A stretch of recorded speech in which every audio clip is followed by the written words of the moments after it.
Hello, everyone, and welcome to another deep dive podcast here on the 411 Ground and Pound MMA podcast. I suppose that's a little bit redundant.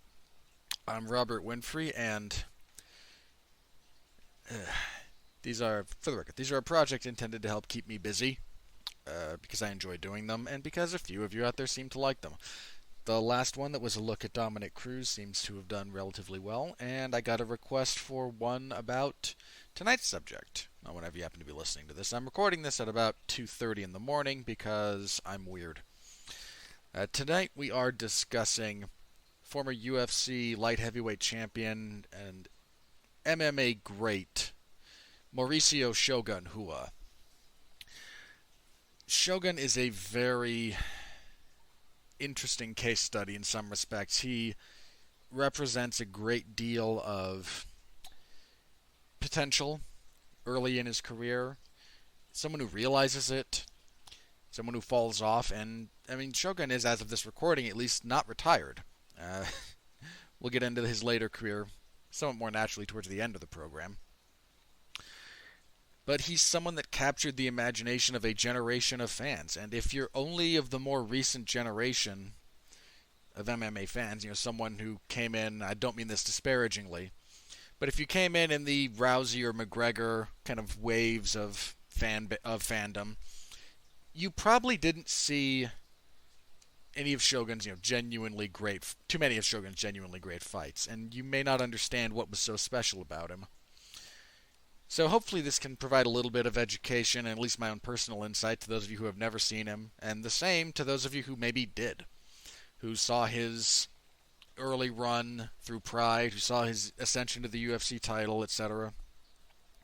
And again, hopefully this is a interesting topic. I certainly had a lot of fun putting this together. I think up first this time around, I want to talk a little bit about some of the keys to understanding Shogun, in no small part because I think Shogun is one of the most perpetually misunderstood fighters in the sport. And that might be a bit of an odd thing to say, but to the majority of the fan base, either when he was at his peak or now, they tend to think of him more in the Vanderlei Silva style of fighting. They think of him as a striker, maybe not as wild as Vanderlei, but an aggressive, want to be on the feet, want to be swinging leather, grabbing the Muay Thai clinch and killing you with knees. And don't get me wrong, he did some of the latter. But that really it's not a good way to understand Shogun's game and his success, by and large. Now, to be fair to those people, depending on which era of Shogun we're talking about, that might be more true than it was at the beginning. Certainly his most recent performances tend to be a little bit more on the... How do I say this? They tend to be more on the... what you would expect if all you saw was, some like production notes on the guy that were handed out.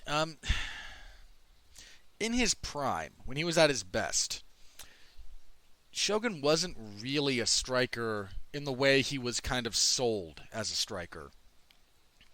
And some of that comes from his camp. He came from the Shootbox camp, which is a famous and infamous gym operating out of Brazil that produced it was primarily done under the tutelage of Rafael Cordeiro, who is still a very high-level coach. I don't know if he's still with King's MMA or not.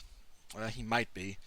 But he's still a very respected coach, but part of his ethos when it comes to coaching is a lot of very hard sparring and a lot of aggression. And this is somewhat obvious in the fighters that gym produced, Vanderlei Silva being kind of the poster boy for it.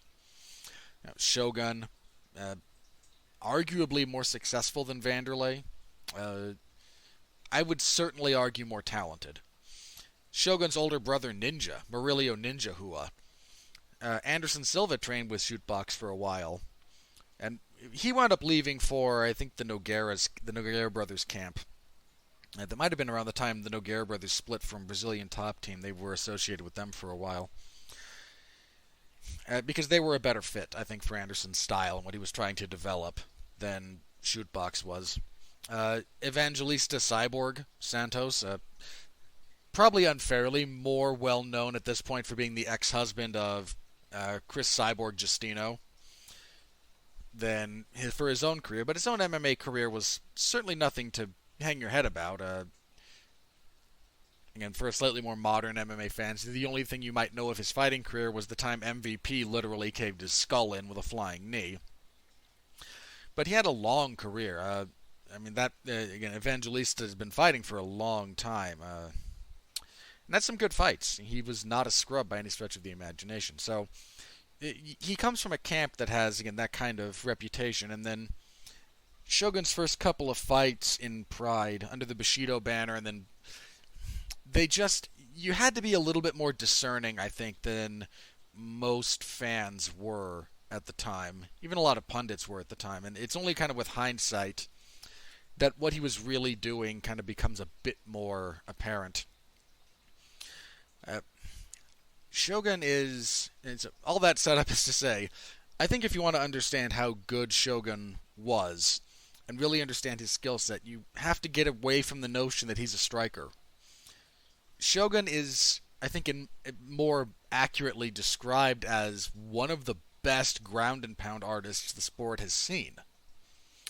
And that might seem a little bit odd if you're just thinking, but I've seen him do, 360 tornado kicks, and he destroyed Rampage from the clinch, and I'm certainly not going to pretend that those things didn't happen, but if you look at what he tries to accomplish reliably, where he does his best work consistently, it's with his opponent on the ground and him in top position. Now, we'll get into his Pride run a little bit more detail, but Pride in particular favored some of what he was able to do because he was able to attain top position over a downed opponent and then wasn't limited in his offensive tools the way that the unified rules of MMA do. He was allowed to soccer kick, to stomp, and those weren't really, I hate to say they weren't devastating, they were at times, but it was more what those opened up for him as far as offensive opportunities go. And he did a lot of work just from top position in your guard, passing to half guard, unloading on you, moving to mount. Shogun had a very, very good mount. And he unloaded a lot of guys from there, and then that's just where most of his work was done. And again, partially because of the camp that he comes from, and partially because of some of the highlights that you put together. If you just put together a highlight package of the guy, you're not really going to fixate on his ability to pass, his ability to land several hammer fists, to kind of break your posture, break your grips, and then pass again. You'll focus on him flying through the air trying to stomp on your head, or again, the 360 degree tornado kick he landed, or the soccer kicks and the clinch work against Rampage, all of which are fantastic, by the way. But it does not give you, I think, a really good picture of Shogun's attributes and what led to his greatest success. It really was his ability to secure takedowns and his ability to work consistently from the top. And that gets lost in the vast majority of discussions of his career, especially when we talk about his prime. It was very, very integral to his prime. Going back and rewatching a lot of his fights, that's very apparent to me. It was very, very key in his success. A few of the other things that really work in Shogun's favor if you're trying to understand him. He has maybe the best killer instinct that the sport has seen. There's not too many people better about getting a feel for when their opponent is hurt and then attacking and capitalizing on your opponent's weakness like that. In his prime, even a little bit after it, there weren't many people better than Shogun when it comes to just, oh, you're a little bit hurt, now I'm going to swarm on you.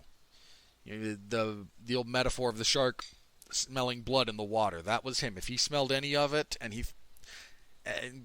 further to this killer instinct thing, he had a good sense about when it was an appropriate time to push or when it was an appropriate time to Okay, you're hurt, but you're not that hurt. So let me continue to press but not get wild. Uh, that being said, look at his career. Look at some of the early stuff again, and tell me how many times he let somebody off the hook. It's a very, very small number. He had exceptional killer instinct. Uh, Distance management. Now, this isn't to say Shogun was great at maintaining it, but knowing where he wanted to fight was a big part of his success. As it is with a lot of people, knowing where you can fight well is important, knowing what distance that is. Shogun fought well, either all the way out when he was just in kicking range, or all the way into the clinch when he could work knees or takedowns. Shogun never had Vanderlei Silva's propensity for, at least not in the early days. As his career has gone on, this has changed.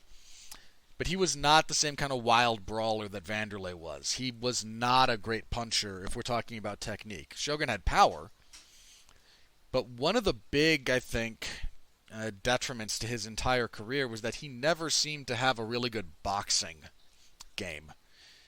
Which is sad because he showed some good instincts on occasion, but punching in the pocket, at no point in his career was that ever Shogun's strength. He was good about either if you were on the end of his punches, he could make some stuff happen, but prolonged boxing, pocket work, not a great strength of his.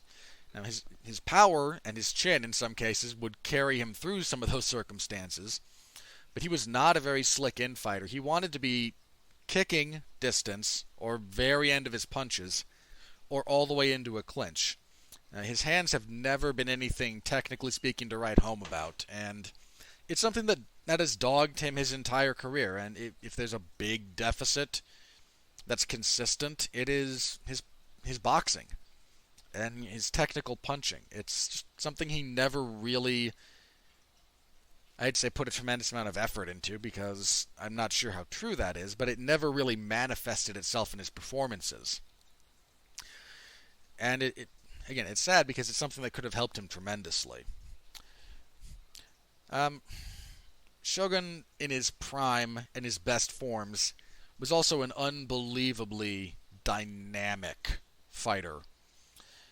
The ability to, again, close through distance, to secure takedowns, to explode, were all very impressive. He was so good at... it's hard to describe, really, in some cases. He was so very good about proper, kinetic linkage. The ability to move all parts of your body and generate force all the way through them. I'm not sure if my verbiage is entirely correct here, but hopefully that will give you the idea. He was so good about pushing off with one leg and generating that force up through his body, and then utilizing anything else to help further generate that power. It was a lot of, again, it's a lot of dynamic motion, but it's a lot of not just straight line, one-to-one, A to B, back and forth. It's a lot of shifting your weight. It's a lot of generating that extra force by moving it constantly. And there's positives and negatives to doing this as a fighter. I'm certainly not here to stump for it as the be-all, end-all, but if you want to watch someone do it properly, do it to kind of getting the maximum effect out of that kind of, again, linkage of motion, he is absolutely one of the top guys in that MMA has to kind of get a look at. Another one, similar vein but different, is it deals with Fedor Emelianenko and his clinch game. If you look at Fedor's clinch game, he doesn't like the static clinch. Fedor will rock himself back and forth, even when he's at a disadvantageous position in terms of underhooks. He'll just rock back and forth to try and get some momentum going that he can then capitalize on. And again, slightly different application, but some of the same theory that, there's motion going, the ability to push off with one side, generate force. And Shogun was, again, very, very adept at that if you look at his best form. So keep those in mind when we kind of talk whenever you watch some of his old fights, especially. Look at how many takedowns he gets. Look at how much of his work is done from top position. He's really, really good about that. That's where he does a lot of work. And that gets glossed over because it wasn't part of the narrative, I guess. Breaking a narrative label is a really difficult thing to do. Lyoto Machida, who we'll talk about again when it comes to his series with Shogun, spent a long time trying to shake the quote-unquote boring moniker that got attached to him kind of partway through his first fight. It's hard to break that first impression. In the case of Shogun, his first couple of fights in Pride, and the camp he comes from, it just lent itself towards a narrative about who he was as a fighter that isn't necessarily accurate. And I think it's sad because it does kind of a disservice to him and his body of work. One of the things I noted when he got to the UFC, anytime he would go for a takedown, someone on commentary, be that Joe Rogan or Mike Goldberg, predominantly those two at the time, would do something to the effect of, "Oh, Shogun's going for a takedown. That's very interesting. I think he'd want to keep this standing." There is some version of that particular observation about the fight in like his first 4 or 5 UFC fights. At that point, it's not an interesting deviation. It is the pattern. And it's a pattern that existed beforehand. And there's a few of these fights in particular that we're going to get into if you want further evidence to kind of support my claim here.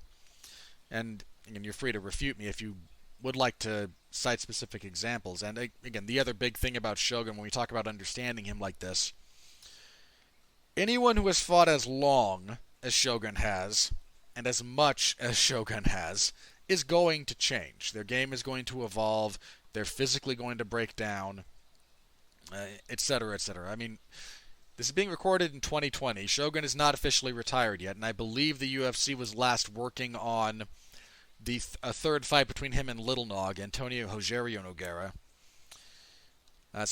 A guy who was planning to fight in 2020 began his career in 2002, November of 2002. So, coming up on 18 years.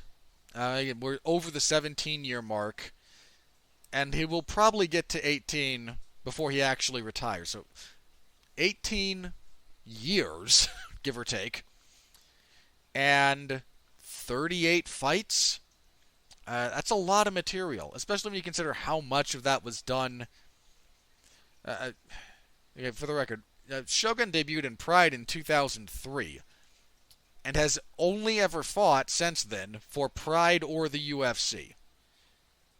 He had a grand total of 5 fights outside of the 2 major organizations in the world at the time, and has only been with those 2 ever since. So there's a lot of footage on him and a lot of fights at a high level. So his game is going to change, and if you only look at his performances over the last, 4 or 5 fights, it's different. It's not the same as he was when he was in his prime for a variety of reasons, and there's a few of his later fights that I do want to talk about later towards the end. But point being, if you're listening to me and going, "Wait a minute, what are you talking about? You're an idiot. What about?" If you're going to reference anything after, say, his second fight with Dan Henderson, I'll freely acknowledge that by the time we get to 2015 or so, he's a very different fighter for a variety of reasons.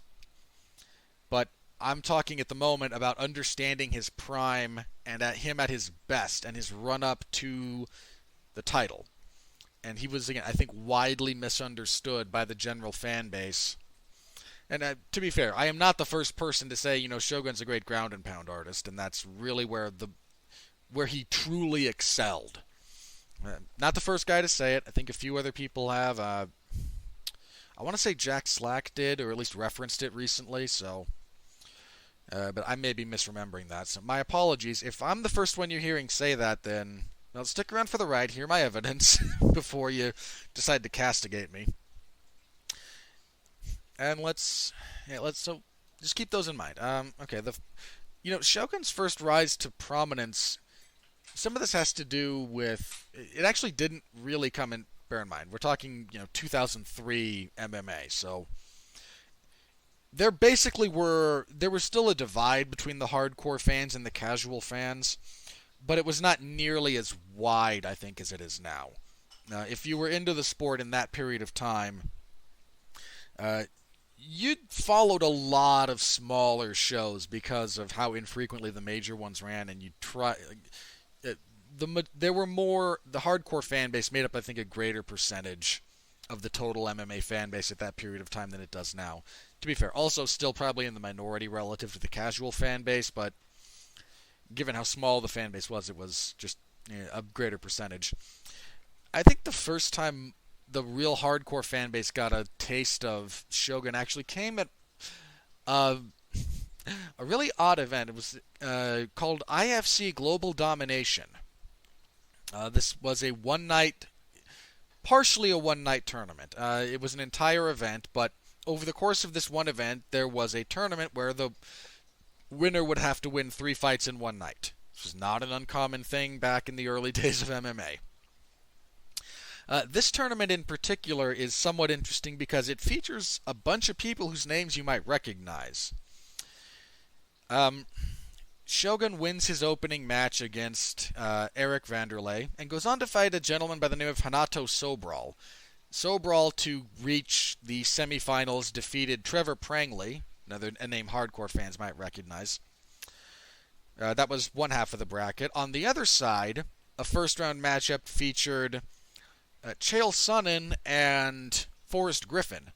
Griffin would win that fight by triangle choke, and the other part of that bracket was Jeremy Horn. I can't remember who he beat in the first round. But another name hardcore fight fans will recognize, that of Jeremy Horn. Horn won. Horn would go on to defeat Forrest Griffin in the semifinals in a pretty fun fight, actually. There's a lot of scrambling in that fight. Griffin hanging on the ground with Jeremy Horn, and then Jeremy Horn head kicks Forrest Griffin.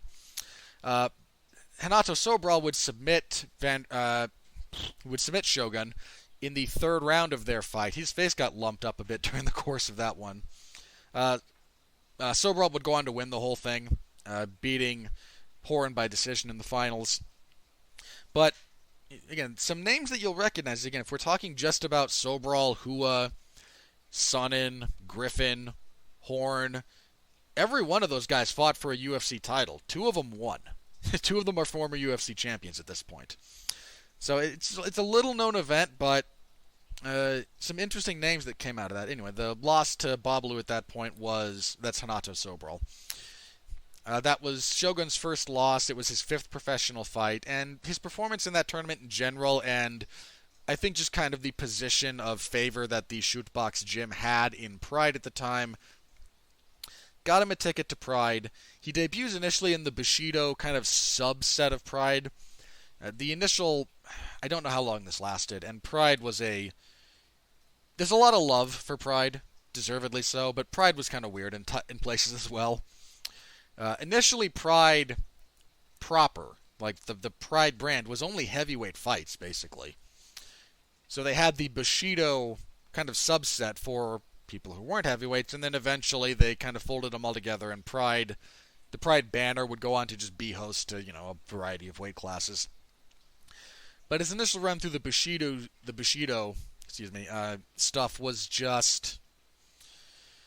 It was just designed for guys smaller than heavyweights. He debuts against a fellow by the name of Akira Shoji, who was a Japanese professional wrestler as well as a mixed martial artist. Retired with a losing MMA record, but that wasn't uncommon.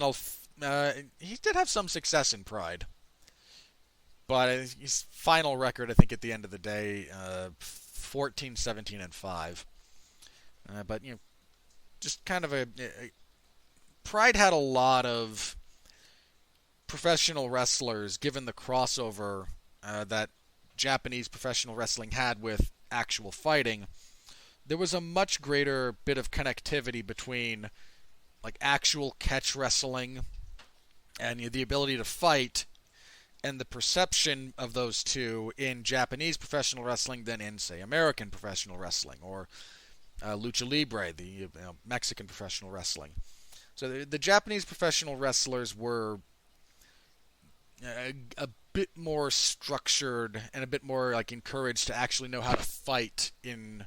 I'd say fight in reality because there's plenty of tough professional wrestlers out there. So don't take this when I say fight to mean that they were, incapable of handling themselves if things went south in a generalized capacity. But fighting in an organized, specific set of rules was something that the Japanese professional wrestlers were kind of brought up with more than how the typical American professional wrestler was brought up. So, anyway, Shogun defeats him. You can already see some of the stuff that will make him important, both positively and negatively. His punching is already not very great. I mean, he lands one that I think kind of helps set up the finish, but it's not great technically. His takedown defense isn't all the way there yet, but that's still something he's working on. You already see one of the other things you see is his deep half work. I think he uses, it's called the Noguera sweep, actually, after Big Nog, Antonio Rodrigo Noguera, from half guard. He uses that a fair bit. He has some sweeps that he hits from that area to get on top. He's still a little bit raw in this fight if you rewatch it, but again, look kind of where he still works takedowns, he still works his top control. You can see here, and given that he's a young fighter at this point, it's more forgivable, but it's something he never really fixes consistently, his lack of head movement. His head stays on the center line a lot. But he scores an impressive win, and, he's very publicly a teammate of Vanderlei Silva, who is a burgeoning superstar in Pride at the time. He might have already been the champion, actually. I forget the timeline specifically on that. Moves on and fights another name that will be recognizable to hardcore fight fans in Akihiro Gono. Gono fought for the UFC a few times, fought in Bellator. Just a long-time veteran of the sport. I think he's still going, actually. Gono fought in May of last year, and I think probably might still be looking to fight. So, dude's been around. And at the time of this fight, actually, Gono was... Let's see this week. He had a long run in Pancrase before this. And coming into this fight, actually, he hadn't lost in quite some time. He had a couple of draws, but he hadn't lost since 2001, and this fight took place in 2004. So a long run there. One of the better runs of Gono's career, actually, is only marred by this loss. He went on to win... he won 7 out of his next 8 fights after losing to Hua, the only loss coming to Dan Henderson.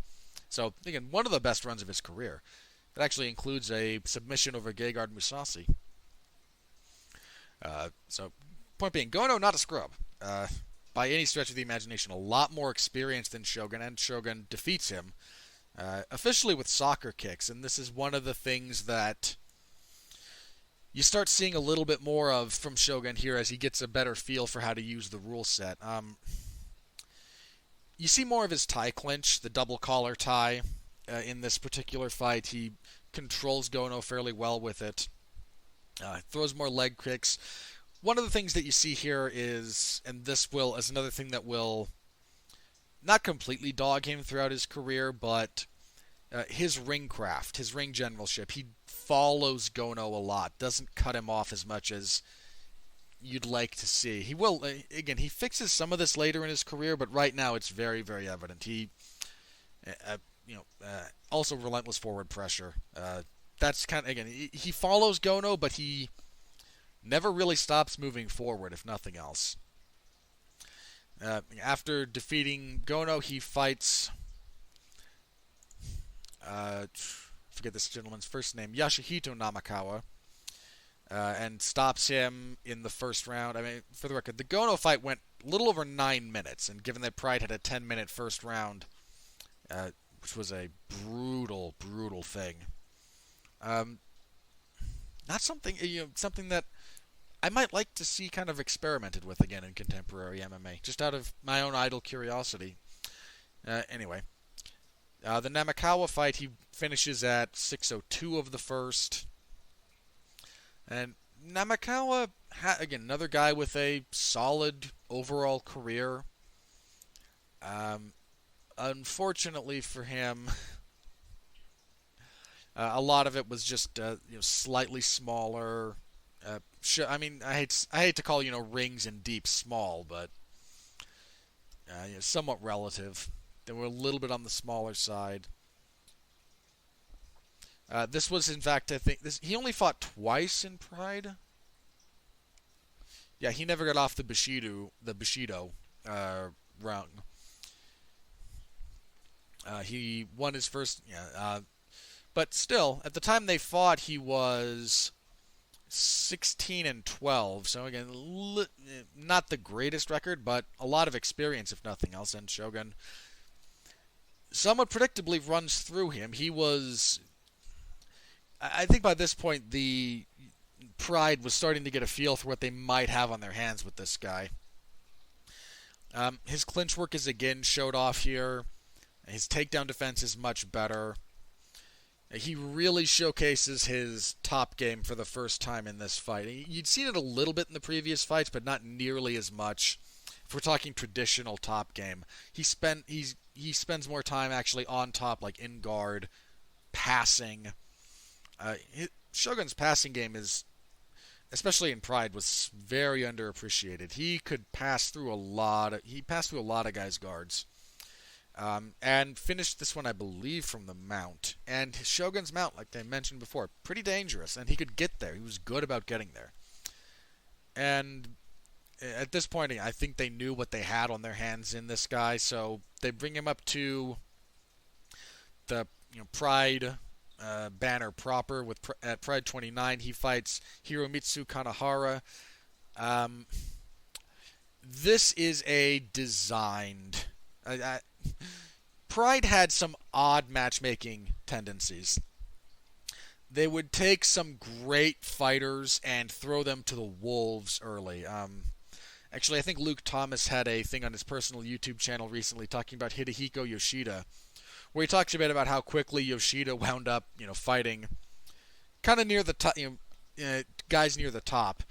At the same time, there would be occasions when they would give you an easier fight, a more manageable task.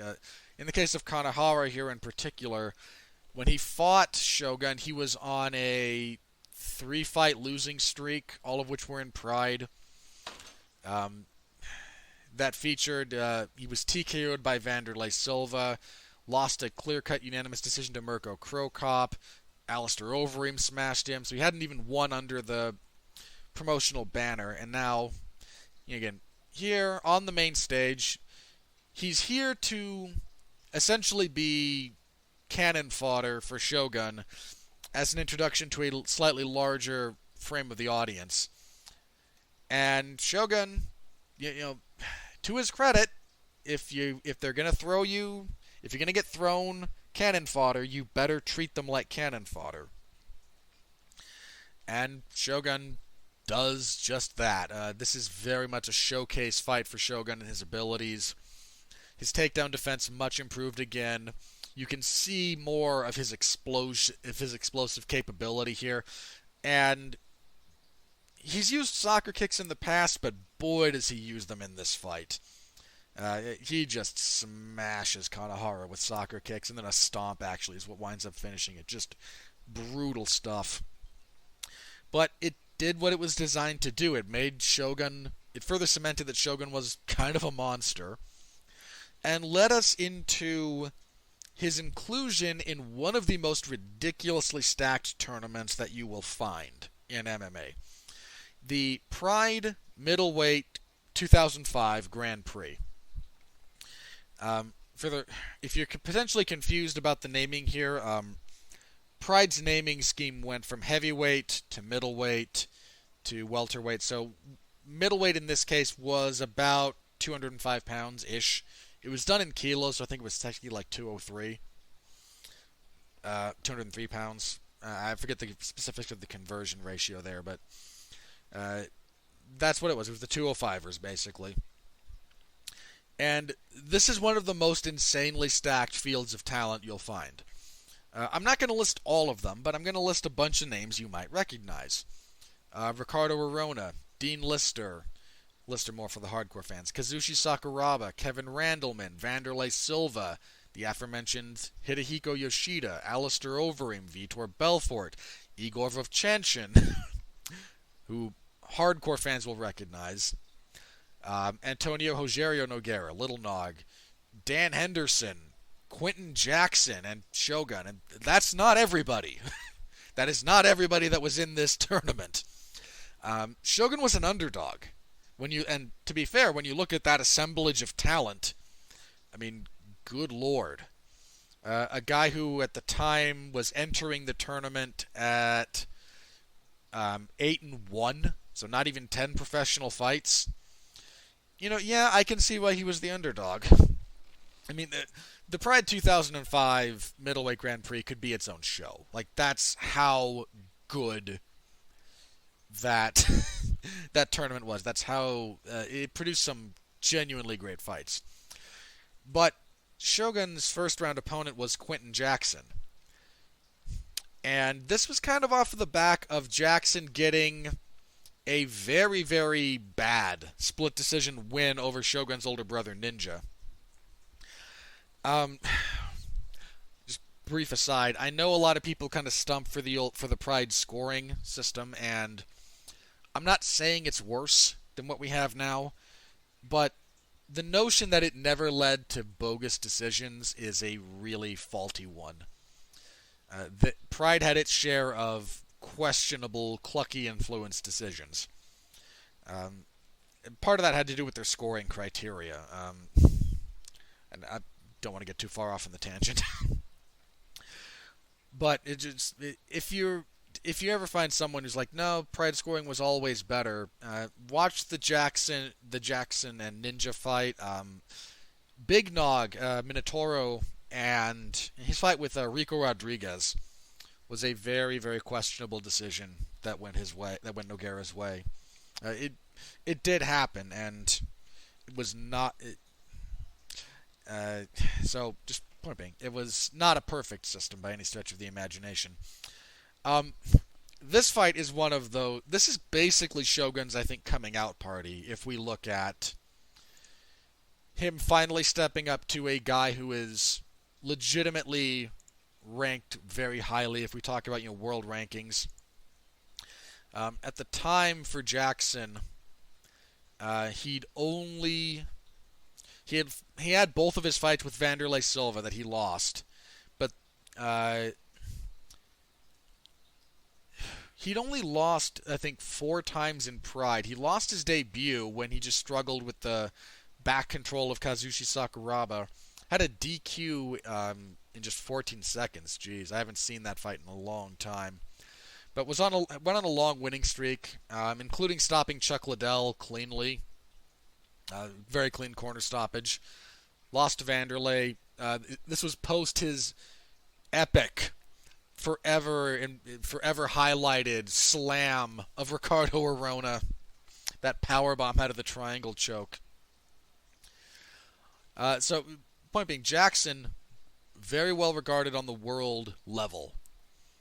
And Shogun hands him probably the worst beating of his entire career. I mean, again, Vanderlei had stopped him twice, and knocked him out clean the second time. But both of those fights went into the second round. Well, sorry, the second one did. The first one ended in the first round at 6 minutes and change. But Rampage had success against Vanderlei. He was able to secure some takedowns. He landed some good punches, some on the feet, some on the ground. So he lost, and he lost clean, but it wasn't like he got blown out of the water. Shogun, if you have never seen this fight, if there's one Shogun fight, if there's only one that makes you want to understand how good he was in his prime, I'd probably go with this one. It is just a beautiful display of what Shogun brings to the table.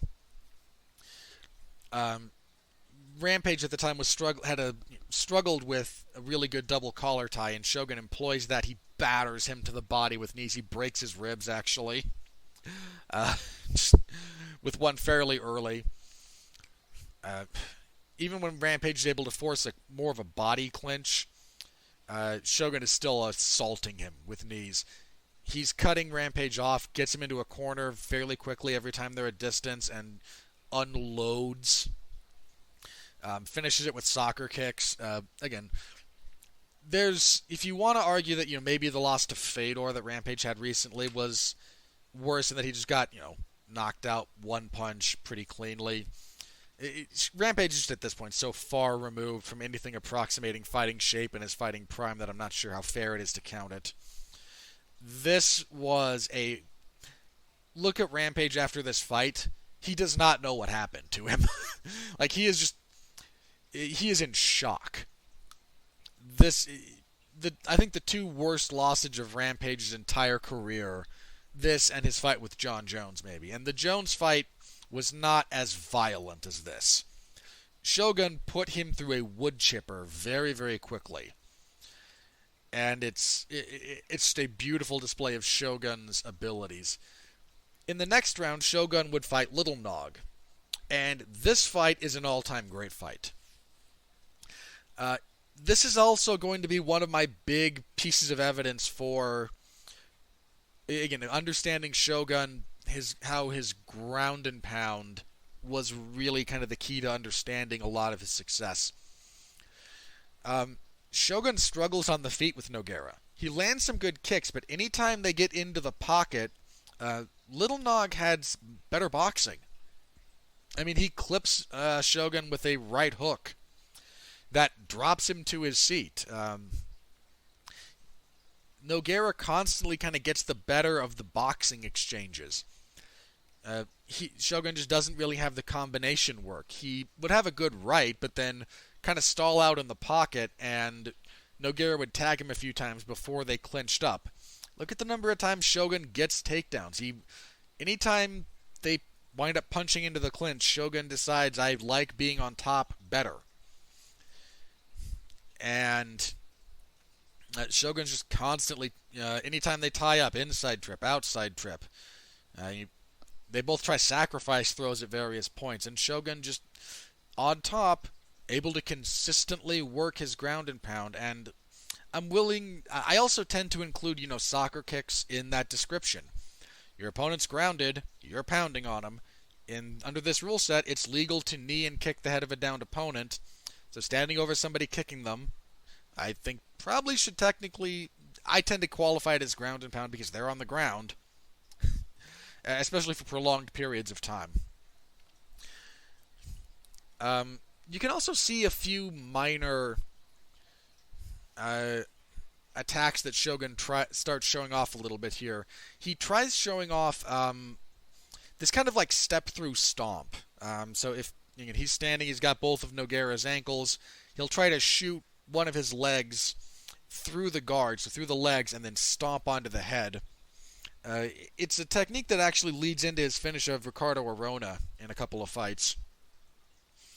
And it's a nice little technique. If there's a few knocks on this fight, if we're talking just about Shogun's performance, his cardio isn't quite necessarily where you'd want it to be. But this is the first time. I think this is his only decision. This isn't his only decision in his entire Pride run. It is his first. This is, I think, the longest fight of Shogun's entire career to this point. Because we're going the full distance here, so a full 20 minutes. A 10-minute first round, 5-minute second, 5-minute third. And, yeah, nothing else really even comes close. So, easily the longest fight. And the first time a fighter winds up going that 20-plus minutes or so, it's a shock. It's a shock to the system. It's an experience you need to have physically to really get a full... You can prepare for it to a certain degree, but there is a little bit of X factor there. And The other thing that kind of, if I'm going to be nitpicky, Shogun's footwork is not great. He gets flat very quickly, and that is a habit that will kind of dog him throughout his career. But nonetheless, he wins. And if you haven't seen the first fight with him and Nogueira, look it up. Great fight. Again, all-time great fight. But that does lead us to the semis and then the finals of this particular Grand Prix that would take place at Final Conflict. So this would be in August of '05. He first squares up with Alistair Overeem. Might be shocking to some of you if you never saw Alistair Overeem when he was competing as a light heavyweight. It can be an odd thing to look back on. This was I hate to say pre-roids, but probably was. I mean, there was no rule against it in Pride. Pride had no drug testing at all. And then all of Overeem's K1 time, and K1 doesn't drug test. I mean, if you're entering into an organization where it's not against the rules to use various performance-enhancing drugs, you're just pointlessly handicapping yourself by not doing it. But this is one of the... I think, again, he gets hurt by Nogueira, but this is, I think, one of the more obvious kind of fights where Shogun really wants this fight on the ground. They battle for clinch position a lot, and Overeem is a very good clinch fighter. Anytime they're at distance, Overeem is technically superior. Shogun has to work very, very hard to get his takedowns here, and he does. In fact, his wrestling from his knees at times is quite good. And once he gets on top, Shogun's passing is really kind of rears its head here. And that's a big part of what he's able to do. That leads into the finish, is he's able to get full mount, and Overeem can't get him off, and he just kind of gets overwhelmed with blows. That would lead into the finals, a fight with Ricardo Arona, that he would win a little under 3 minutes. And again, the finish, that step-through stomp. The stomp doesn't land, but he does pass through the guard easily, lands some pretty vicious hammer fists, actually, that knock him out. If you're looking at some of the other stuff, he lands good knees from the clinch. He winds up on his back, but he has some good submission attempts. He has some submission attempts that lead into sweeps to just kind of force the scrambles to get things into a position that he wants them to be in. This is such a really, really amazing run that Shogun. I mean, just think about this for just 1 second. In the space of 1 year, in the space of, in fact, the Jackson fight takes place in April. So between April and August of 2005, he stops Rampage, beats Little Nog, stops Overeem, and stops Arona. And there's no controversy about any of this. The decision against Nogueira was not controversial. The stoppages were not controversial. This guy tore through a tournament of probably the best light heavyweights in the world. And he stopped all but one of them. And the one that went the distance, it was not a disputed decision. He won. It is an absolutely incredible run. And you might think that he should be fighting for the actual title at this point, but that was always kind of held up by the fact that Vanderlei Silva was the champion, and they were very good friends. He just wasn't willing to throw that away to fight for the title. I don't know. It's a decision that he made, and he doesn't seem to have any regrets about it. But I think kind of the fact that he wasn't really a factor in the title picture led to some, slightly different matchmaking. And in fact, his next fight after riding high like that was a fight with former UFC heavyweight champion Mark Coleman. And this would go down as Shogun's only loss in Pride, and it's a somewhat freak injury that he sustains Coleman kind of goes for a high crotch single. Shogun tries to post. As he's being taken down, all the weight goes onto the elbow, and the elbow goes the wrong direction. It dislocates his elbow. Injury-related stoppage, but it's a win. It's a win for Coleman. It kind of sucked for Shogun, but injury losses happen. On the plus side, it did not keep him out for very long. He was only out for about 6 months. He returns and fights Cyril Diabate, a name that some people might recognize. Diabate fought a few times in the UFC. This was another, again, ground and pound showcase for Shogun. One of the other things that Shogun was good about doing, if you watch some of his Pride fights, he's good about elbowing the body. Pride had a rule where you could not elbow the head. It didn't matter whether you were on the ground or on the feet, you couldn't elbow the head. And he was good about finding elbows to the body. And he lands some nasty ones to the kidney here against Diabate, and just kind of shows that he has returned to form. And the Diabate fight in particular starts a string of almost inadvisable frequency of fights. The Coleman fight takes place in February of 2006. He returns in September of 2006 to fight Diabate. In October, he fights Kevin Randleman and submits him with a knee bar. One of the nastier knee bars you'll see, actually. The fight itself, not a whole lot. Randleman gets an early takedown, but kind of gets swallowed in the leg lock position. Shogun goes for a toe hold early. Nearly gets it. Probably could have switched to the knee bar much sooner than he does. Does eventually switch to the knee bar, gets the tap. And then in December, so from October 21st of 06, he then fights Kazuhiro Nakamura on December 31st, 2006. So that's 3 fights in a really short period of time. That's almost inadvisably frequent, especially when you consider that after the December fight, he fights in February of 07 against Alistair Overeem in a rematch of their fight and knocks him out. That's just a really crazy sequence of fights. So in the space of less than a calendar year. Actually, if we include the Coleman fight, it's just about a year. The 26th of February to the 24th of February, from 06 to 07. He fights 5 times.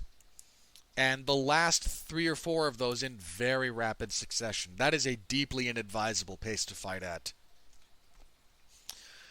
I know a lot's made of, the lack of drug testing in Pride, and everyone kind of makes the steroid jokes. Well, I'm sure there was, various PED use going on. I think a bigger thing, if you look at Pride, and understanding the physical toll that fighting takes, especially the... Pride had a reputation, fairly deservedly, for having just brutal fights. You had to be kind of a savage to fight in that organization and really succeed. I imagine that if we're talking about, drugs that got used and arguably abused, it probably had less to do with steroids and a little bit more to do with painkillers to try and deal with that kind of pacing of events. It's again, a deeply inadvisable pace that he fights at. But again, he wins all of those fights. The Nakamura fight's a little bit lackluster. Some of that's down to Nakamura's toughness. Some of that's down to, I think, the pacing. Again, he fought very, very close together. And it just resulted in kind of a lackluster performance all around. Again, another fight that will kind of show off his preference for takedowns and ground and pound over standing with someone who's... If Shogun was really the stand-up striker that people made him out to be, he would have fought this fight in particular very differently. And then again, that leads into the Overeem rematch. where Shogun does a good job of avoiding boxing distance. He's also much better this time around, especially relative to their first fight, about using the clinch to transition to takedowns rather than deciding to just fight in the clinch. And he gets top position and hits one of the most beautiful, when I talk about how his ability to kind of link kinetic motion together, watch the finishing sequence of the second Overeem fight, and you'll get the punch that he lands, kind of pushing off and kicking upwards to lunge himself forward from being kind of an Overeem's guard, is a thing of beauty. And that, again, that's post the Coleman loss. So and around this time, Pride winds up shutting down. The UFC buys it. People wind up migrating to the UFC, including Shogun. Shogun at this point in time is considered probably the best light heavyweight in the world. He closes out his entire Pride run with a record of 12-1. The one loss being the injury in the Coleman fight. This string includes, again, so many big victories. The Rampage victory, the Little Nog victory, twice over Overeem. He was thought to be the best light heavyweight in the world, and not to potentially get off on too big a tangent here, but I don't think there was ever a time when Chuck Liddell was the best light heavyweight in the world. I just don't. That's not to say he was never a good one. He was. Chuck was pretty much usually one of the 5 best light heavyweights in the world. And that's absolutely saying something impressive. Especially for someone as long as he was kind of in that position. I just don't think there was ever a time when he was the best. And that includes once we get into Shogun's UFC debut. Shogun comes in, largely thought to be the best, in no small part because when he enters, the UFC light heavyweight champion is one Quinton Rampage Jackson, who had knocked out Chuck Liddell, and I think he defeated Dan Henderson at this point as well. And it's kind of looming large in everyone's mind when you think about Jackson, even though he's on a great run, is the fact that Shogun tore through him like a hot knife through butter. And Shogun comes into his UFC debut, and he's matched up with Forrest Griffin. And Griffin at the time, I don't want to get too deep into Forrest Griffin here, but I think some of this is important to understand. Griffin is only one fight removed from getting knocked out by Keith Jardine. And that's not a slight on Jardine to pretend that doesn't mean anything. Jardine, very solid, upper-level journeyman kind of fighter. But if he was knocking you out, that was not necessarily the best indicator of your upper-bound career potential. On the plus side, Forrest seems to have taken that loss, and if we look at him, if we apply total hindsight to the man's career, taken the appropriate lessons from it. Kind of going into that fight and through a lot of Griffin's UFC run, he seems to have thought of himself and kind of fallen in love with this notion of being kind of a one-dimensional brawler, putting on fans that'll get the fans happy, and that cost him big in the Jardine fight. He rebounded with not a gimme, but a slightly softer touch. He fought Hector Ramirez and then fights Shogun, for crying out loud. But Forrest seems to have kind of dispelled his internal notion that he has to be this fan-friendly brawler and starts fighting to more of his strengths overall as a fighter. And happens to run into Shogun at kind of the perfect time. Shogun came into this fight with some knee injuries that clearly affected his performance and his training. And that's not to say, let me be clear, I am not saying that Forrest only won because Shogun had a knee injury.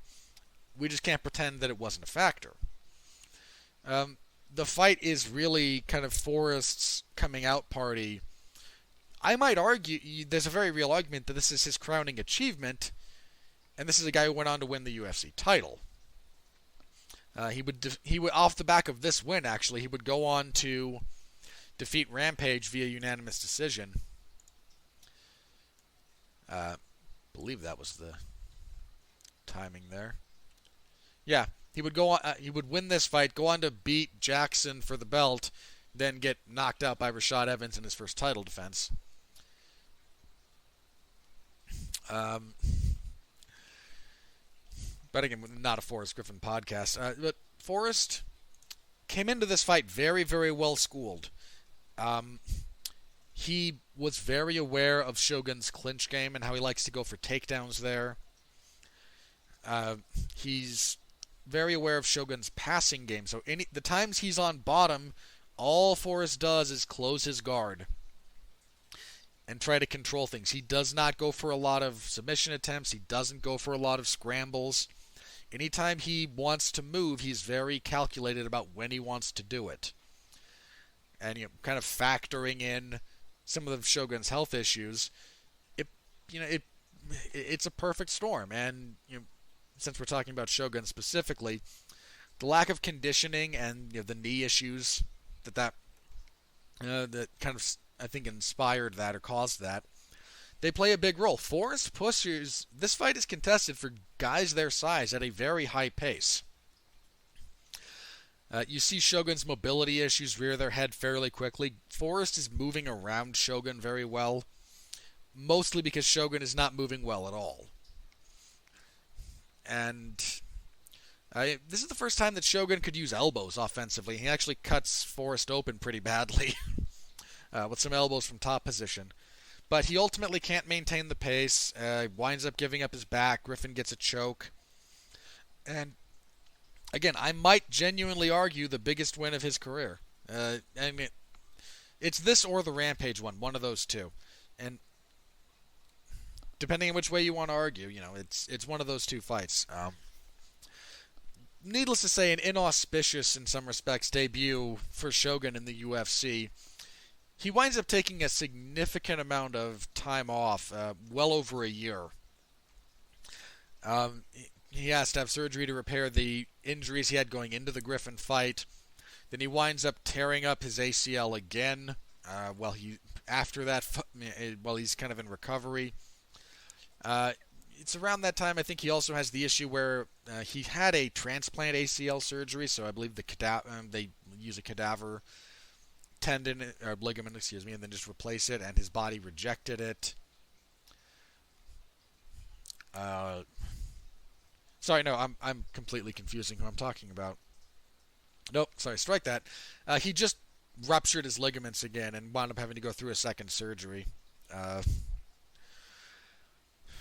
Because he was supposed to return at UFC 85, and again the knee injury wound up sidelining that. He finally returns at UFC 93 in a rematch with Mark Coleman, and this fight has kind of gone down in a little bit of infamy. Coleman Shogun, again, coming off of at least a year-plus layoff. Coleman hasn't fought in over 2 years. Mark Coleman is 17 years older than Shogun. And the fight, I think this technically got fight of the night, but was not a great fight. Officially it was your fight of the night. Kind of an odd choice, actually. That probably, I think, if we're talking about what was the best fight technically, should have gone to Henderson and Franklin, which was your main event. But the UFC didn't really like giving fight of the night to fights that didn't end via finish. So look, if you want a post-fight bonus, all you have to do is appeal to Dana White's sensibilities. And even though this fight got sloppy, it apparently did. If we're looking at Shogun, you can tell the time off is an issue. You can tell he's still a little flat on his feet. He's not quite as comfortable in the cage as you would like. His fence wrestling is still not quite the level you want it to be. He's still working on it, but it's not quite all the way there yet. One of the things you do see, he starts to use a kind of semi-shifting left hand that will become very relevant in his next fight. Just if he starts orthodox, and it's a really nice punch. starting orthodox, but instead of it just being a jab, he kind of drops back, squares his shoulders, and then steps forward, so his right leg is stepping, and his left hand is at the same time as the one being thrown. And it's a nice punch, because if you're stepping with your right, you're kind of incentivizing your opponent to circle into that punch that's coming. And you see a little bit of that.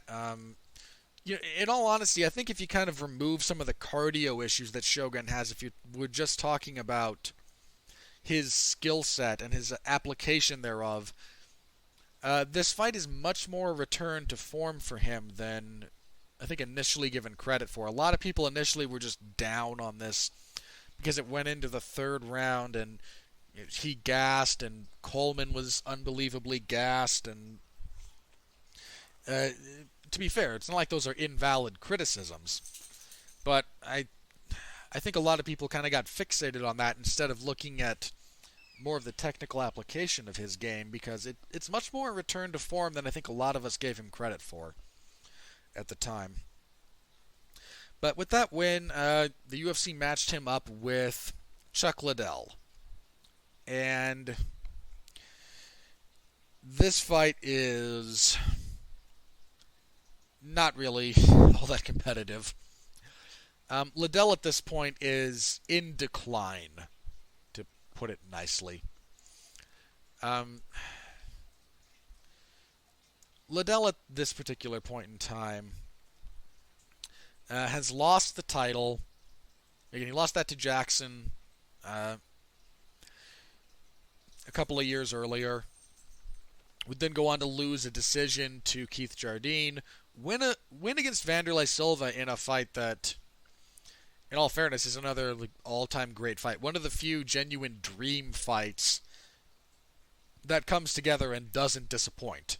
If you can get over the unbelievable biased cheerleading that Mike Goldberg does. But that's a constant throughout Liddell fights. Unfortunately for Chuck, after the Vanderlei fight, he fought Rashad Evans and was very famously knocked cold in the second round. And then matched up with Shogun. That's a brutal stretch of fights, man. But point being, Chuck is very clearly in decline. Shogun seems to be righting the ship. And the resulting fight is not very competitive. Shogun is very well schooled for Liddell. His game plan is a little bit of a hybrid of kind of Evans and Jardine. Jardine tore Chuck apart with leg kicks and body kicks, so Shogun uses leg kicks very well to set up some of his other offense. He swings a good overhand. He's got a good high guard. One of the other defensive things about Shogun, his hands, when he's pulling back, he always has them very, very high. Leaves his body open, and given the stature of MMA gloves, it does provide openings. Other fighters would, later in his career, start to capitalize on that. But here it works well, just blocking Chuck's one or two punches at a time. And then that shifting left is what ultimately does in Liddell. He shifts, lunges, drops him with the left, finishes him. This is kind of, again, a much more fully prepared and realized version of Shogun than we'd seen in the UFC to this point. He's not rusty from time off. He's not dealing with injuries. And this is the first time you really get a look at what a full, I'd say full power, but the full breadth of Shogun's abilities in the UFC. And it results in a very memorable finish. In fact, if you're in a, Schadenfreude-esque mood, listening to Mike Goldberg actually say on commentary, "Oh no," as Chuck Liddell gets hit with that left. Again, if you're in one of those moods and you want to kind of drink in another human being's temporary misery, poor Mike Goldberg. Anytime Chuck got finished, oh, poor guy. But this now leads into Shogun's title opportunities in the UFC. He is matched up with Lyoto Machida. Machida is fresh off of just kind of blowing out Rashad Evans.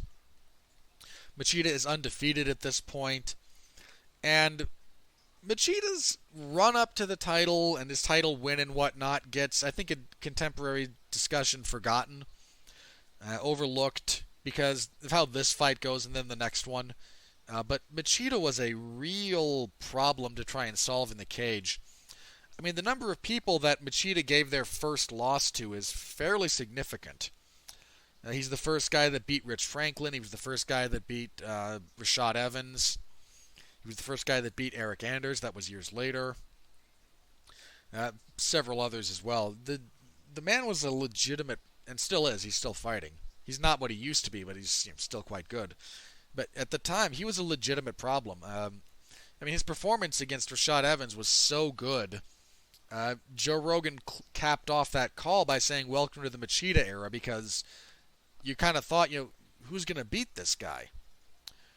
Well, enter a fully prepared Shogun, and we get their first fight. Their first fight goes the distance, and is somewhat contentiously scored. Officially, it's a 3-2 for Machida, so 48-47, all three scorecards. Watching it live, when I watched this fight live, I think I leaned towards Machida. Rewatching it this time, for whatever it's worth, given how I was watching it, I scored it for Shogun. I gave Shogun rounds 2, 4, and 5. Shogun is very, very well prepared for Machida. He does a lot of very good work with inside leg kicks and with body kicks, because they're opposite stance fighters. He does a little bit of...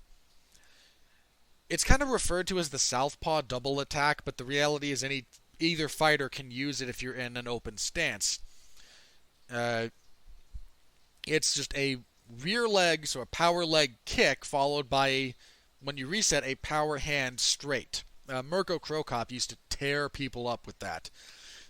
Just fire a left kick to the body or the inside leg, but when the leg gets back, plant, throw a straight left. And he tore a lot of guys up with that. And Shogun does a little bit of that, his obviously coming from the right-hand side in this case, in this fight. And it serves him well when he chooses to employ it. They do a fair bit of clinch fighting in this fight. This is, interestingly enough, this is the first time in Shogun's entire Pride and UFC careers that he fails to secure a takedown in a fight where he attempts at least one. Again, not to say he was 100% with takedowns, but in every other fight of his in Pride in the UFC, if at some point in the fight Shogun attempted at least one takedown, he got at least one takedown. This is the first time he gets none despite trying for them. So, Machida had parts of his game scouted, others not so much. Shogun seems to have a feel for his timing fairly early on. He's a lot better about cutting off the cage in this fight, and maybe that's a consideration of his opponent, who he knows he's going to have to get ahead of rather than follow around. And at the end of the day, officially it goes to Machida. I know it was very contentious at the time. There were some people who scored it for Machida. A lot of people scored it for Shogun. So the UFC books an immediate rematch. And this is... Shogun said something interesting, I think, in the aftermath of this fight. That in the first fight, he prepared for Machida by focusing a lot on his legs. And the ability to find his timing for landing kicks to the leg and body. And that was where a lot of his focus was offensively after their first fight. And you can see this in the closing. You can actually see him do this a little bit real time in the fifth round of their first fight. He stops focusing as much on the legs and starts realizing that Machida carries his hands very, very low. And with proper timing and explosive ability, he can hit him in the head. And he focuses a lot more on that in this fight. You can see it very, very early. He's a lot more focused on getting that first explosive step, coming in with a bevy of punches, and offsetting Machida like that.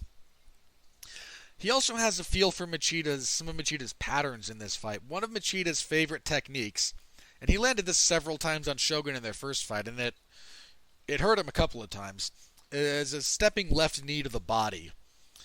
And it's a good technique. I mean, I'm a favorite of Machida. He dropped Tito Ortiz with it. He dropped plenty of guys with it. Uh, in this instance, this leads into the finish because Machida has a pattern of if he lands it, if you stick close to him, you clinch up and you start working from there. If you back off, he likes to land the knee, step back, take half a second to reset, and then fire a straight left. Again, a slight variation on the southpaw double. Instead of a kick this time, it's a knee. Step back, get a read on the situation, and then follow with a punch. He's really good about doing it on timing it as well, doing it on the half beat. So if you're expecting, knee, step back, step away, attack, he's very good about going knee, step back, you step, punch. Okay, interrupting your rhythm. Shogun got a feel for that this time because he takes the knee to the body, he steps away, and he anticipates that left and times a beautiful intercepting right over the top of it. Catches Machida on the temple, drops him, gets on top, pounds him into unconsciousness.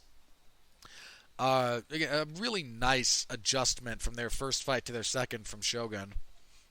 And he finally, this is a guy that a lot of people thought was going to come into the UFC and become champion in short order. It winds up taking a little bit longer. He debuts in 2007. He doesn't win the belt until 2010. So between injuries and some of what was going on with the title at the time, it just took him a while to get there. But he does get there. And unfortunately, if you're a fan of Shogun, he does not have a lengthy title reign. In fact, he has just one fight where he is champion. He was scheduled to fight Rashad Evans. Rashad winds up falling out a few weeks out. I think 4 weeks out, maybe 6. And the UFC winds up offering the title fight to the young, up-and-coming, and not literally undefeated, but essentially undefeated, rising phenom, Jon Jones. Very famously, Jones officially gets the invite for that fight in the cage after he just beats the crap out of Ryan Bader. And on short notice, again, I think about 6 weeks, somewhere between 4 and 6, Mauricio Shogun Rua, an all-time great light heavyweight even then, and still now I think he's the third best light heavyweight of all time, runs into the best light heavyweight that the sport has ever seen by a fair margin, and is just on the receiving end of one of the all-time great beatdowns that you will ever see, especially if you consider how good Shogun is. That's so important to understanding. If you want to talk about how impressive this is from Jon, there's a lot that Jon does in this fight that is incredibly impressive on its own merits. Doing it against Shogun is what makes it unbelievably special. Jones just assaults him from the word go. They touch gloves, circle, Jon throws a flying knee. Shogun's never quite right after that. Jones abuses him in the clinch, gets takedowns. Shogun tries to work his deep half guard. I mean, if you want an indication of how soon you should have known this fight was over watching it, I don't know how many of us did. But there's a moment in the first round when Jon's on top in half guard, working some ground and pound. Shogun gets the deep half, so he's underhooked the leg, and tries for the same sweep he's used a lot or threatened a lot, and he can't budge Jon Jones. At that point, the alarm bells were going off, I think to all of us watching, like, oh, he's screwed. Jones destroys him to the body with knees and elbows on the ground. I mean, the finishing sequence is one of the most brutal you'll find. Jones tees off on him on the ground. Shogun, to his eternal credit and his heart and toughness, fights his way back to his feet, backs himself into the fence, hands up around the head to protect them, but his body is severely compromised. Jones digs a vicious left hook to the liver. Shogun starts to crumple. Jones knees him in the head on the way down for good measure. The ref waves it off, and about the same time the ref is stepping in, Shogun, freaking Hua, is tapping out due to strikes. And I don't say that with any degree of... I don't judge any fighter for tapping out due to strikes. That was a thing that held a degree of, like, shame in the MMA community for a long time. Well, you tapped out to strikes. Yeah, you save yourself brain trauma. Bunch of more...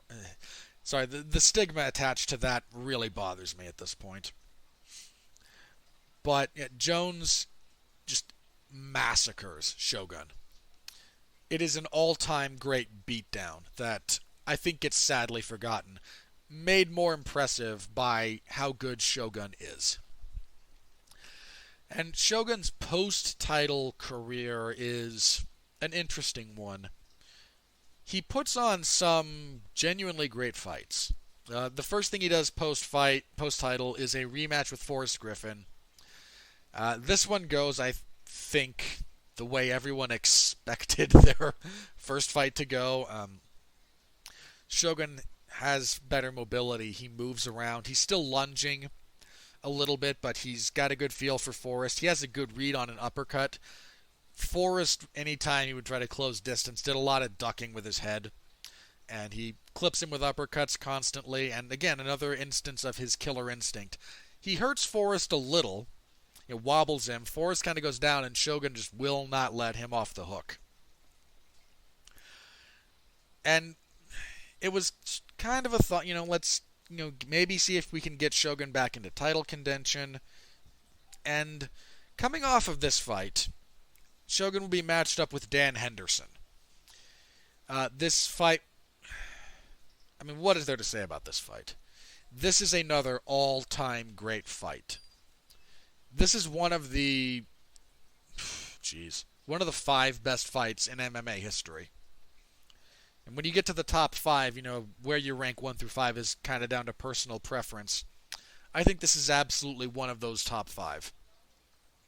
It is a beautiful, beautiful display of MMA. This was not the first fight under the UFC's new policy. At the time, prior to this, the UFC had a policy that only title fights would go 5 rounds. One event before this was the first time the UFC instituted a main event, even if it's a non-title fight, will be 5 rounds. That fight ended in the second round, I think. It's a fight between Chris Lieben and Mark Munoz. So we hadn't seen a fight go 5 rounds that wasn't a title fight. These two gentlemen did, and they... Again, when I say this is an all-time great fight, I absolutely mean it. This fight, what those two men left in the cage was remarkable. One of the things that you can see in this fight is Shogun still struggles in the pocket, and that's a bad place to struggle against Dan Henderson, especially at this point in his career. Henderson's not a very diverse fighter at this point in time. He's a good wrestler as far as his clinch work goes, but he's not looking to wrestle much. He's looking to land his right hand, because Dan Henderson has absurd power. And struggling in the pocket against a guy with that kind of power is a really bad thing. And it shows here as Dan wins the first 3 rounds. I wouldn't say comfortably, because it's a fight. He's put in danger in places. He's hit flush. But if we're talking about scoring, I think the first 3 rounds go to Henderson, and I don't think there's a tremendous amount of controversy there. If we're looking at this fight as it pertains to Shogun, there's a few things. One, you still see him looking for takedowns, especially from the clinch. He still favors ground and pound. He still favors top position. That's where he likes to work. One of the things about this fight that should have been a bigger indicator of his decline than it was. I think we're all just so enamored of the fight itself that we didn't take a look at Shogun in particular. Well, not a lot of us at any rate. There's a few things that Shogun doesn't do in this fight. He doesn't kick a whole lot. Now, some of that might be purely a defensive consideration. Some of that might be a cardio consideration as the fight wears on, but he doesn't kick a lot. He does not use his knees offensively when they're in the clinch very much. If you compare his clinch work, and I don't mean overall efficacy, I mean just look at the weapons he chooses to use in the clinch between the fight with Rampage and this fight, there is a wild difference. He does not use them very often, doesn't use his kicks very much, and gets drawn into punching exchanges with Dan Henderson, and that I think ultimately leads to his undoing in some very real ways. That said, Shogun's rally in rounds 4 and 5, after the battering he took in the first 3, is absolutely the stuff of legend. I've mentioned before, my scoring on some of these fights when rewatching them. For whatever it's worth, when I watched this fight live, I thought it should have been a draw. Rewatching it, I think it should have been a draw. I give Henderson the first 3 rounds, and there's a near 10-8 for Henderson there, but he doesn't quite get there for me. By contrast, the 5th round is about 3.5 to 4 minutes of Shogun in full mount. And that kind of positional dominance combined with the flurries that he does land, and again, I don't think Henderson lands anything in the 5th. To me, that should have been a 10-8. We should have had a draw. My opinion, still, all-time great fight. Just an absolutely brilliant and brutal affair. I've gone kind of in order to this point, so I'm gonna jump around for the last couple of fights. Just because I think you kind of get the idea, and I think that first Henderson fight is kind of the final start of Shogun's real physical decline. And to be fair, between the beatdown from John and the war with Henderson and all the years leading up to this and all the injuries, who could blame the guy?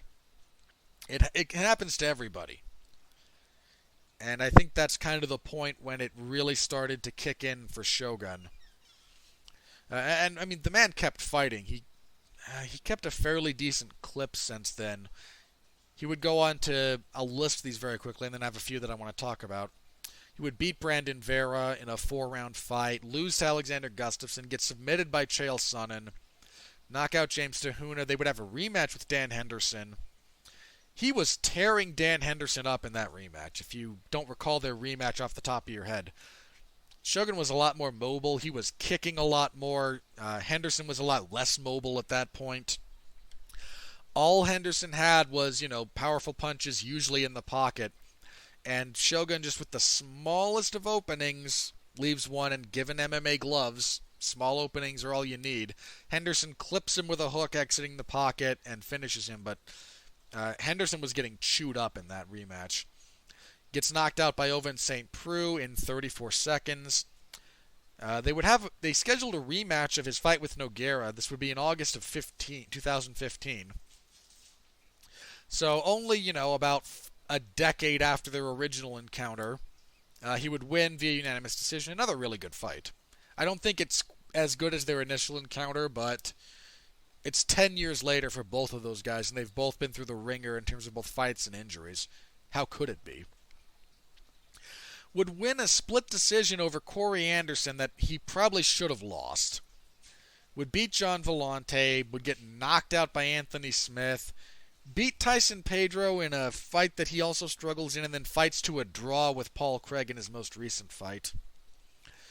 Again, there's a few of these I want to touch on slightly more specifically. I think the two that, believe it or not, the two that I think highlight his physical decline the most, one's a win, one's a loss.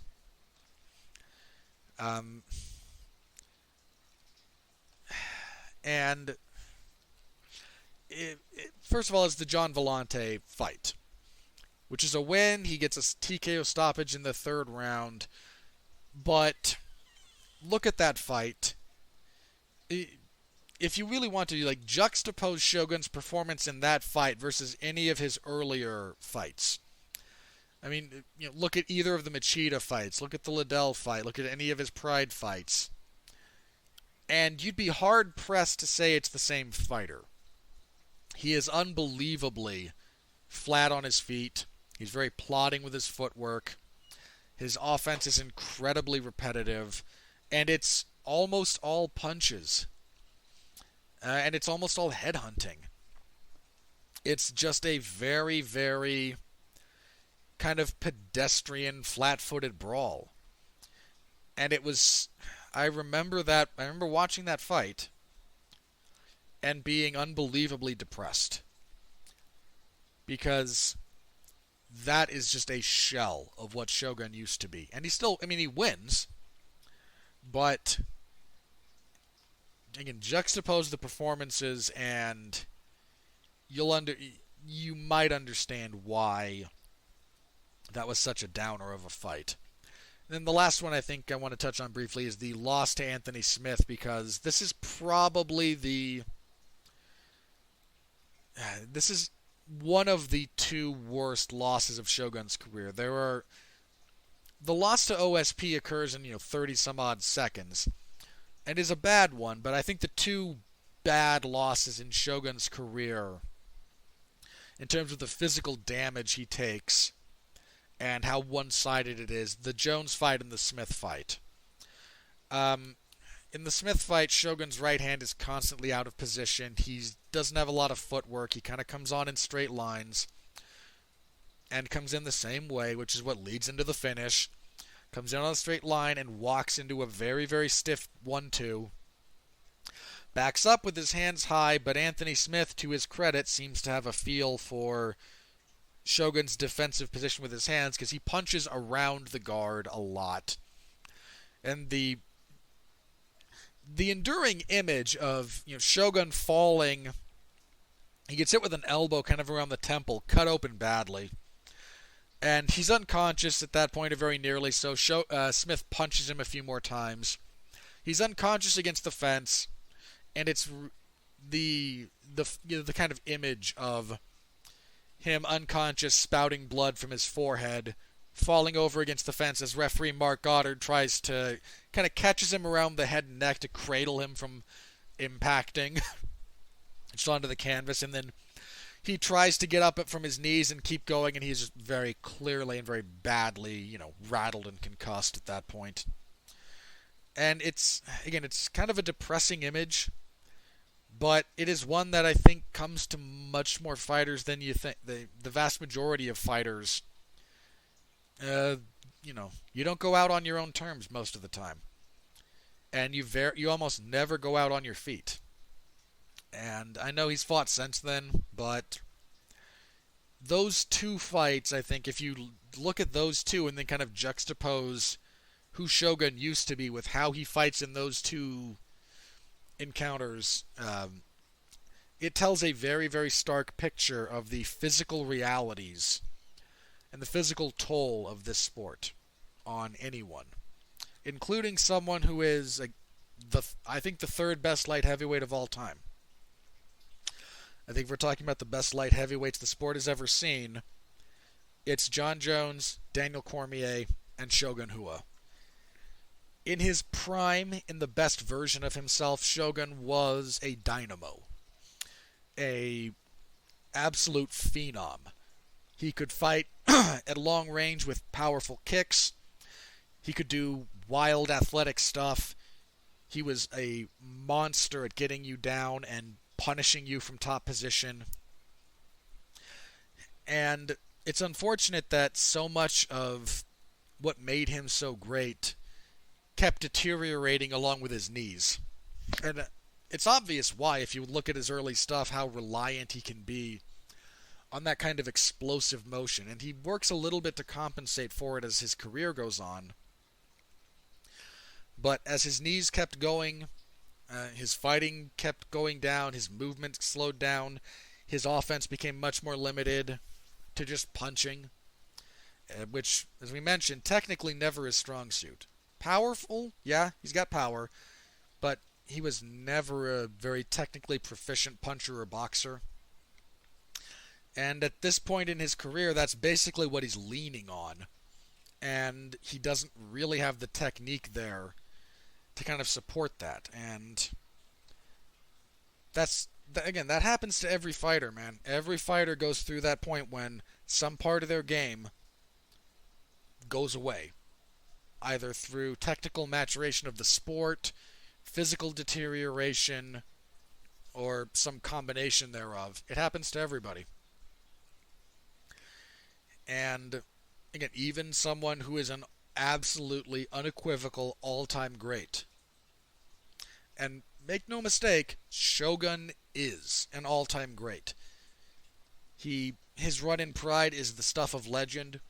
His run to the UFC title is certainly nothing to sneeze at. His post-title career holds one of the best fights ever.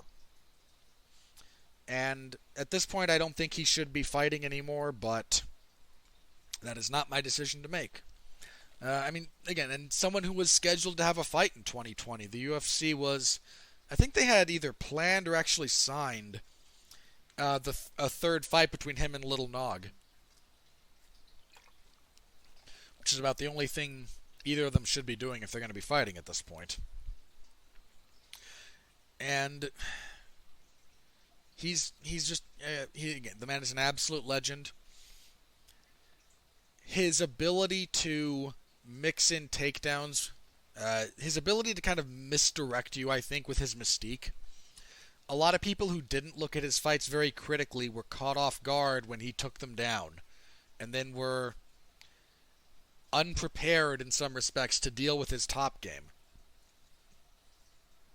He was a physical dynamo, a man who could cover distance quickly, who could explode in very, very impressive fashions. Just a very quick step, and then an explosion of motion, and suddenly you were in trouble. He was a buzzsaw at his best, and an absolute legend, an all-time great, unequivocally. And I think that is the appropriate note to end this on. So, thank you very much, everyone, for tuning in. I've been having some fun with these. Again, the cruise one that went up a couple of weeks ago, this one for Shogun. They're time intensive because I like to go through a lot of as many of their fights as I can, and then, notes, assemblage of thoughts. But given the lack of fights going on in the world right now, it's something to help keep me occupied, hopefully something to help entertain all of you. If nothing else, if this makes even just a few people's lives a little bit easier, then you know what? I'm happy to continue doing it. I'm happy to continue doing it just, again, as a project to keep myself busy. So hopefully all of you have enjoyed this, gotten something out of it. And if you have a request, I'm happy to. I don't know how many people might not be doing the Twitter thing, but if you're on a more permanently request-based platform, something like Apple Podcasts or Stitcher or what have you, you don't want to take up a full review or comment section, then feel free to send me a tweet if you have a fighter that you would like me to do one of these on. You can find me at Winfrey MMA. Or if you're on YouTube, feel free to leave a request in the comments section if you've got a fighter that you think I would enjoy talking about, or that you would just want to hear my take on. I'm happy to take requests for this particular series of stuff. I've done a few that were just kind of for me. My deep dive on Volkanovski was just kind of for me, and a lot of you seem to have enjoyed that, so thank you very much, by the way. My cruise one was a bit of a personal project and a request from a friend who's a big fan of Dominic Cruz. I got a request for Shogun, and now we have one for Shogun. So if you've got one that that you'd be interested in, feel free to leave me a comment. Feel free to tweet me. I'm happy to, happy to take requests. I will see you next time, ladies and gentlemen, then.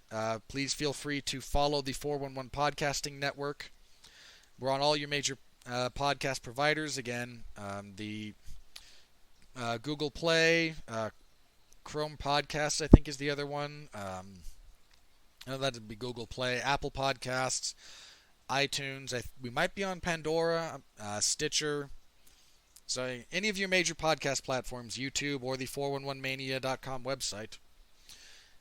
You can find us on all of those. You can find this, the 411 Ground and Pound show that this is posted under. You can find the 4-1 on Wrestling with Larry Zonka. Larry has plenty of stuff to talk about since the WWE paid the governor of Florida $18.5 million to be declared an essential, to get sports declared an essential employee status. So WWE is continuing to run events. So Larry has stuff to talk about, including all the firings they did recently. And the 411 Interviews podcasting series done by Jeff Harris, who is my regular kind of co-host on the Ground and Pound show proper. Very recently he talked with professional wrestling legend, announcing legend, WWE Hall of Famer, Jim Ross. He had one with Chris Jericho a few weeks ago, so if you're interested, feel free to check out the 4-in-1 Interviews series. Jeff does a good job with that. And again, you can find me here. When there's MMA to talk about, I'm here to talk about it. I will see you all next time, everyone. Thank you again so very much. Please rate, like, comment, subscribe, share us around. Share this stuff around, man, please. Tell your friends and family about what we're doing here. We are still trying to grow this thing, so thank you very much. For the final time, stay safe out there, and please continue to be well, be safe, and behave.